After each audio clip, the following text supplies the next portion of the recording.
నేను ఎన్నోసార్లు వచ్చాను కానీ ఈ లండన్ బ్రిడ్జ్ చూడడానికి ఎప్పుడు శారీలో కానీ ఎక్కువగా చలిగా ఉన్నప్పుడు వచ్చాను. బట్ నాకు శారీ కట్టుకోవాలని ఒక కోరిక, అది తీరిపోయింది. అండ్ ఇంకొకటి డయ్యబుల్ శారీ, కలర్ మల్టీ కలర్ ఏదో ఒకటి ఉండాలి అనుకున్నా, అది కూడా తీరిపోయింది. ఇది వచ్చేసి మన ఆరాధ్య ఫ్యాబ్రిక్స్ నుంచి తీసుకున్నాను. బ్లౌజ్ మాత్రం ప్రైమార్క్ బ్లౌజే అనమాట, ఇక్కడ లండన్లో కొన్నాను.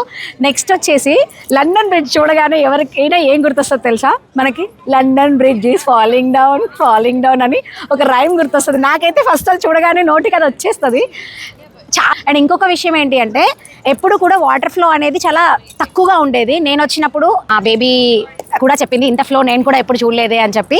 చూడండి ఎంత వాటర్ ఫ్లో, చాలా పైకి, అసలు చాలా బాగుంది. ఫీల్ కూడా సూపర్ బస్లా, క్లైమేట్ కూడా చాలా కంఫర్ట్గా, నాకు చాలా కంఫర్ట్గా ఉంది. అండ్ మనకి షిప్ వచ్చినప్పుడు మాత్రమే అది ఓపెన్ అవుతుంది, మిడిల్ బ్రిడ్జ్ అనేది.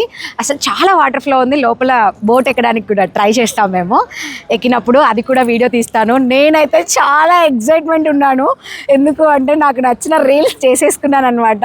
బాగుంది. And thank you so much Shiva, నీ శారీ నాకు ఫుల్ సాటిస్ఫాక్షన్ ఇచ్చింది. అండ్ ఇలాంటి శారీస్ మీకు కావాలి అంటే కనుక ఆరాధ్య ఫ్యాబ్రిక్స్ని కాంటాక్ట్ చేయండి, నేను వాళ్ళకి కొలాబ్ చేస్తాను. నేను ఇలాంటివి ఒక 2-3 చేయించుకున్నాను, చేసినప్పుడల్లా కొలాబ్ చేస్తుంటాను. అండ్ లండన్ బ్రిడ్జ్ మాత్రం నా శారీకి, లొకేషన్కి, క్లైమేట్కి ఫుల్ ఖుషి అయిపోతున్నాను నేను. నాకైతే చాలా బాగా నచ్చింది. మీకు కూడా నచ్చింది అనుకుంటా. నచ్చితే మీరు కూడా కామెంట్ చేయండి.